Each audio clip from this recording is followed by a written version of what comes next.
Hello students, आज हम financial management का नेक्स्ट लेक्चर लेंगे। प्रीवियस वीडियो के अंदर मैंने आपको कॉस्ट ऑफ डेट शुरू करवाया था, जिसमें हमने 3 केसेस कर लिए। First, cost of irredeemable debt, जिसे हम परपेचुअल डेट भी कहते हैं। Second, cost of redeemable debt, redemption in single instalment, that is lump sum at the maturity. Third, cost of redeemable debt, redemption in instalments, जिसमें मैंने आपको last video के अंदर आईआरआर मेथड लगाना सिखाया था। आज हम जो फोर्थ केस कर रहे हैं, cost of zero coupon bonds.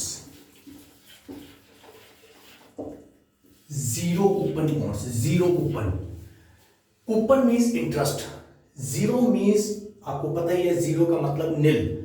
ऐसे बॉन्ड्स जिस पर कंपनी बॉन्ड होल्डर्स को इंटरेस्ट नहीं पे करती।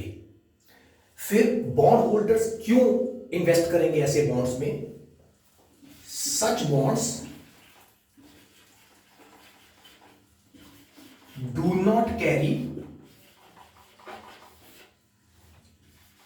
एनी इंटरेस्ट, पहली बात। सेकंड, इशूड एट डिस्काउंट, ये डिस्काउंट पर इशू होते हैं, बट रिडीम्ड एट पार और प्रीमियम। सो क्या फायदा है बॉन्ड होल्डर्स को? उनको इंटरेस्ट नहीं मिलता, but such bonds are issued at discount. Suppose 100 rupees का बॉन्ड है, 60 में इशू होगा, और रिडम्पशन जब होगी एट पार होगी या प्रीमियम पर होगी। 100 वाला 100 में रिडीम होगा, या 100 वाला फेस वैल्यू जिसकी 100 है 120 में रिडीम होगा। The difference between the issue price and the redemption value is the gain for the bond holder, but such bond do not carry any interest. मैं एग्जांपल से इसकी कॉस्ट निकालता हूं। इसकी कॉस्ट निकालने के लिए भी हमें आईआरआर मेथड ही यूज करना पड़ेगा, internal rate of return method. So such bonds do not carry any interest, zero coupon है, इशूड एट डिस्काउंट, 100 वाला 60 70 80 किसी भी रेट पर इशू हो सकता है, but redemption is at par और at premium at the time of maturity. So इसकी कॉस्ट निकालने के लिए भी हमें आईआरआर मेथड ही यूज करना पड़ेगा। एग्जांपल लेते हैं।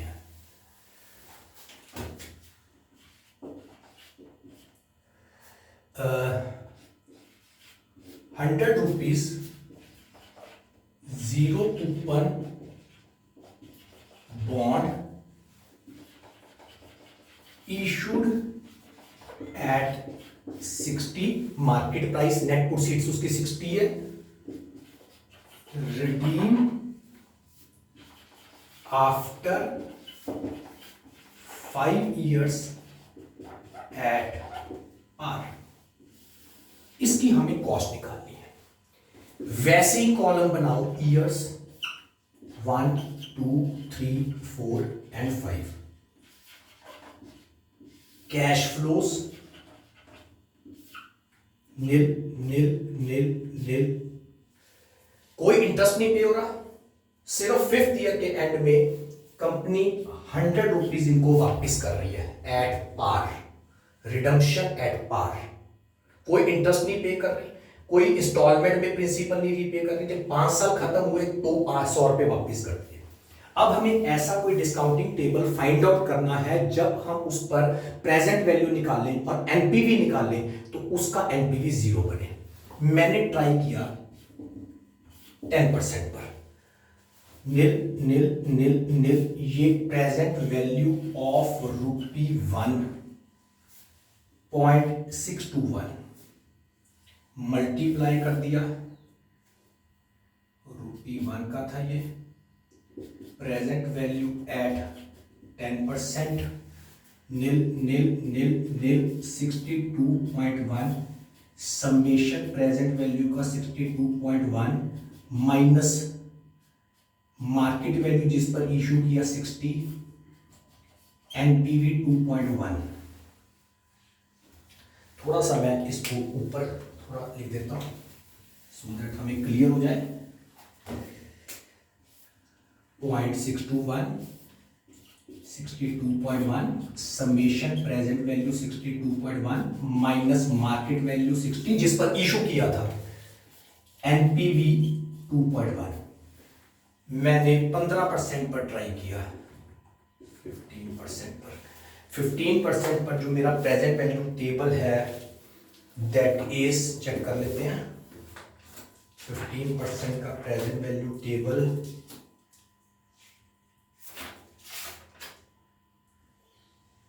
0.571 मल्टीप्लाई किया 57.1 माइनस 60 इट इज 2.9 एनपीवी आ गया. It means it lies between 10% to 15%. इसके बाद मैं अपना IRR का फॉर्मूला लगा लेता हूं. क्या फॉर्मूला लगाया था मैंने आपको लास्ट वीडियो के अंदर, वही फॉर्मूला है. Lower percentage plus NPV at lower upon summation of present value at lower minus upper minus lower percentage. Lower percentage is 10%. NPV at lower is 2.1. Summation 62.1 minus 57.1. Upper और lower का difference 5%. Solve कर लें. नीचे denominator में 62.1 minus 57.1 5 आ गया. 2.1 divided by 5 into 5 तो ये 2.1 ही आ गया. तो 12.1% is the internal rate of return which is cost of zero coupon bonds. तो कैसे हमने कॉलम्स बनाए हैं? ईयर्स, कैश फ्लोज, इंटरेस्ट कोई है नहीं, प्रिंसिपल भी कोई हम रीपे नहीं कर रहे, 5th ईयर में कर रहे हैं, 60 वाला 100 में रिडीम हो रहा है. 10% पर मैंने इसका टेबल देख लिया ₹1 का प्रेजेंट वैल्यू टेबल 62.621. इसको मल्टीप्लाई किया 62.1 समेशन 62.1 आ गया माइनस मार्केट प्राइस मतलब नेट प्रोसीड्स 60 एनपीवी 2.1. मुझे जीरो करना है, मुझे आगे ट्राई करना पड़ेगा. मैंने 15% पर ट्राई किया 0.571 57.1 माइनस 60 यहां 2.9 का नेगेटिव आ गया. That means my IRR lies between 10% to 15%. उसके बाद मैंने अपना फॉर्मूला लगा लिया. This is cost of zero coupon bonds. अब मेरे पास कॉस्ट ऑफ इरिडीमेबल डेट भी हो गया, cost of redeemable debt in a single instalment भी हो गया, cost of redeemable debt in multiple instalments भी हो गया, जीरो कूपन बॉन्ड्स भी हो गया. नेक्स्ट जो मेरा केस है दैट इज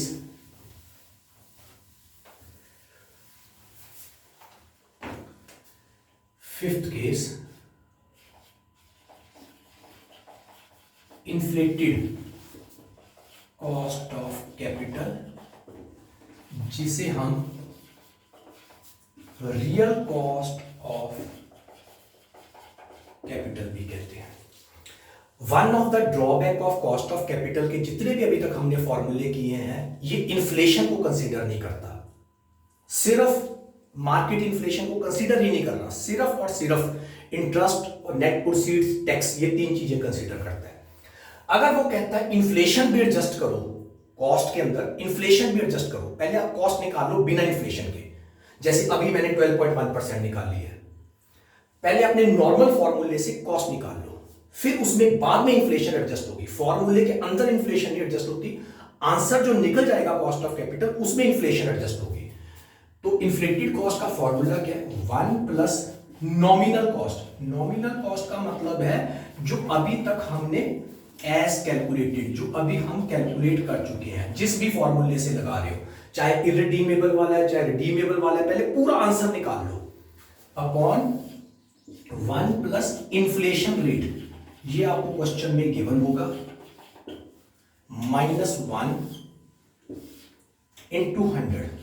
फॉर एग्जाम्पल जैसे अभी मेरा 12.1% आया था नॉमिनल रेट, 1 प्लस 12% कितना हुआ 0.121 अपॉन 1 प्लस इन्फ्लेशन रेट आपको क्वेश्चन में गिवन होगा। सपोज 6% इन्फ्लेशन रेट है तो 0.06 माइनस 1 इंटू 100। एग्जाम्पल मैंने 6% रखी है इन्फ्लेशन, चेक करें 1.121 divided by 1.06 minus 1 into 100, it is 5.75%। पहले बिना इन्फ्लेशन के 12% के करीब आंसर था, इन्फ्लेशन एडजस्ट हो गई तो मेरा 5.75% आंसर हो गया। पांचों केस मेरे ख्याल से आपको मैंने एक एक एग्जांपल से क्लियर कर दिया। नेक्स्ट जो होता है दैट इज, अब हम ओनर्स इक्विटी में आ जाते हैं, ओनर्स फंड में। Cost of preference share capital. अब प्रेफरेंस शेयर कैपिटल की कॉस्ट निकालते हैं, बड़ा आसान है। दो केस हैं, irredeemable preference share, redeemable preference share. यहां भी रिडम्पशन इंस्टॉलमेंट में होती। फॉर्मूला के पी, के डी की जगह पी। फॉर्मूला वहां था इंटरेस्ट, यहां है dividend per annum upon net proceeds into 100। और ध्यान रखना है यहां टैक्स नहीं माइनस करना, क्योंकि dividend is always after the payment of tax. Student यहां 1 माइनस टी करते रहते हैं। ये डिविडेंड आप P&L एप्रोप्रिएशन की आइटम है, ये टैक्स के बाद ही होता है, तो इसमें टैक्स का कोई इफेक्ट नहीं है। नेट प्रोसीड्स वैसे ही निकलेगी, कैसे? Face value plus premium on issue, face value minus discount on issue, same. बस दो चीजों का फर्क है, इंटरेस्ट की जगह डिविडेंड हो गया और टैक्स नहीं होता। KP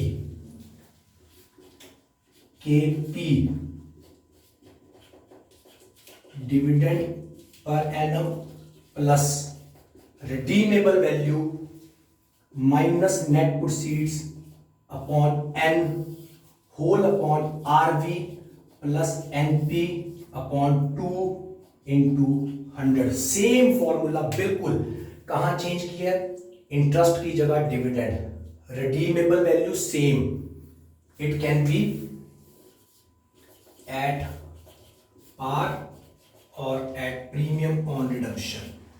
net proceeds same, number of years of life whole upon RV plus NP upon 2 into 100।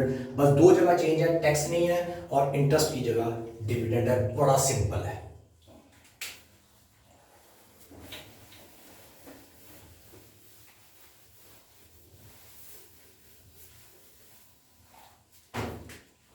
Third,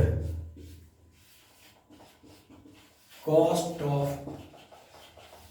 equity share capital and valuation of shares. हमने एक डिविडेंड पॉलिसी का चैप्टर किया था, वहां भी साथ साथ वैल्यूएशन ऑफ शेयर के क्वेश्चन पूछे गए थे, या हम डिटेल में डिस्कस करते हैं।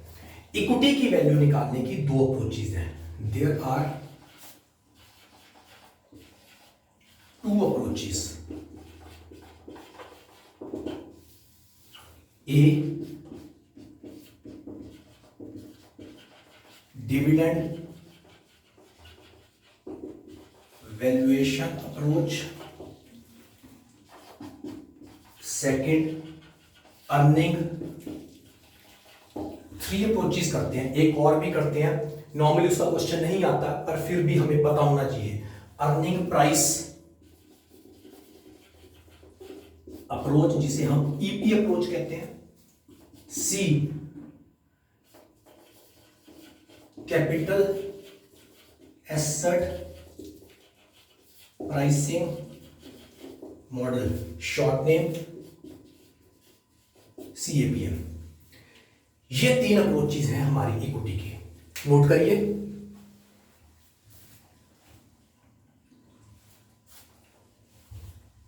सबसे बेस्ट अप्रोच डिविडेंड अप्रोच ही है।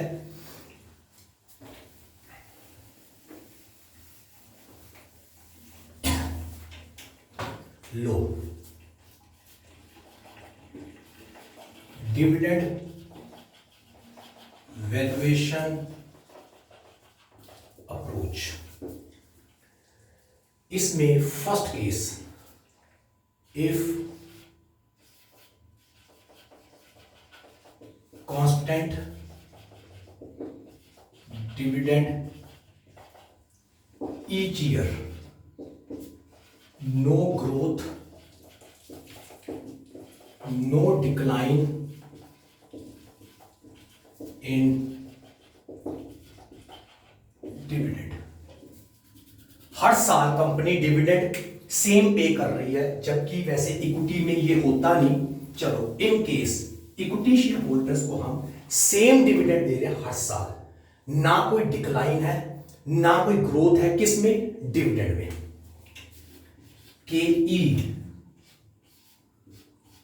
DPS upon MPS into 100. What is DPS? It is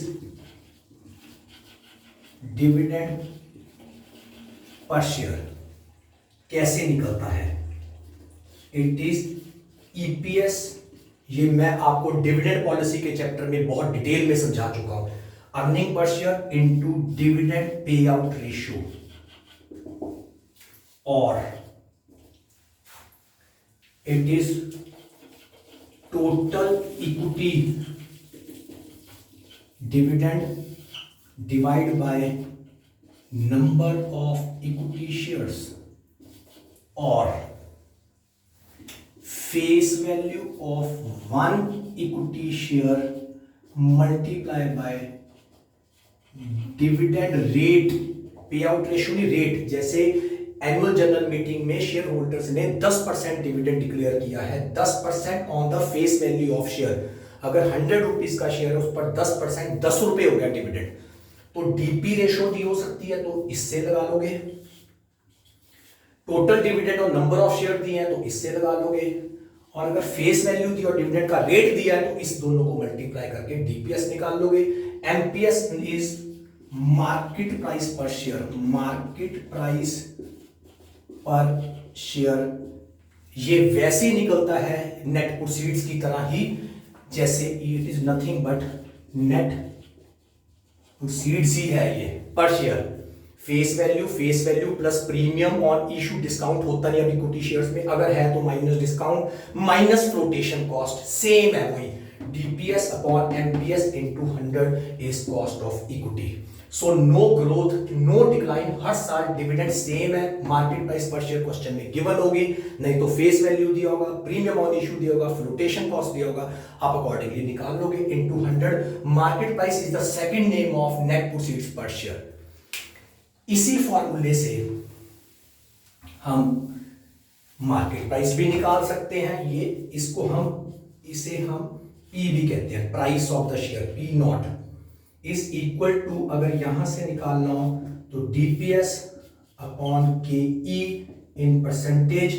यहां से आप प्राइस का फॉर्मूला भी, क्योंकि मुझे साथ साथ वैल्यूएशन भी समझानी है, तो अगर ये निकालना है तो एमपीएस दिया होगा, एमपीएस निकालना है तो पक्का डीपीएस और के ई गिवन होगा। तो दोनों फॉर्मूले आपको पता होने चाहिए। वैल्यूएशन पूछ रहा है तो के ई गिवन होगा, के ई पूछ रहा है तो वैल्यू दी होगी। First approach I think clear है।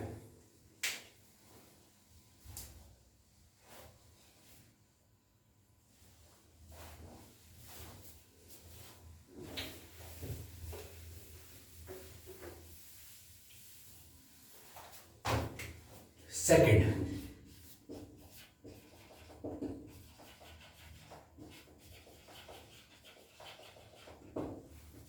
डिविडेंड वैल्यूएशन अप्रोच के अंदर with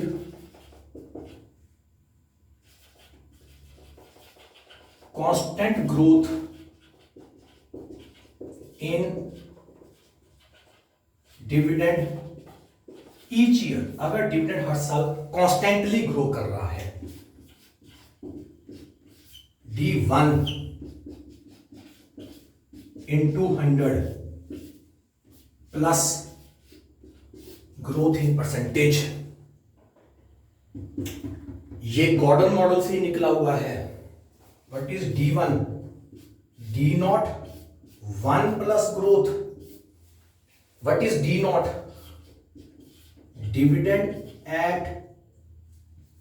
dividend for last year का है, and this is current year dividend.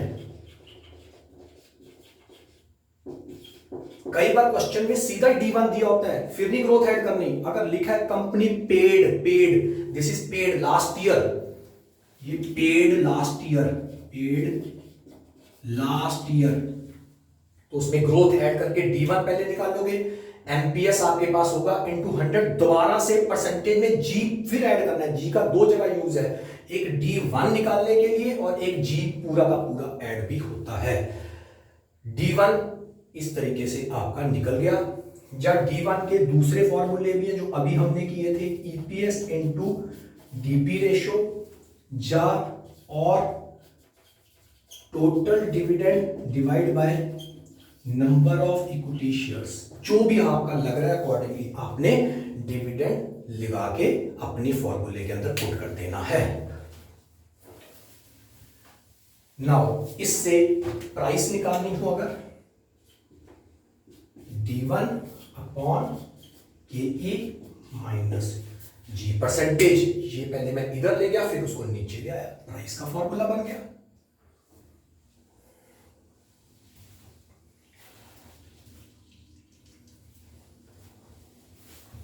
Third approach, आज हम 3 अप्रोच इसमें कंप्लीट करेंगे.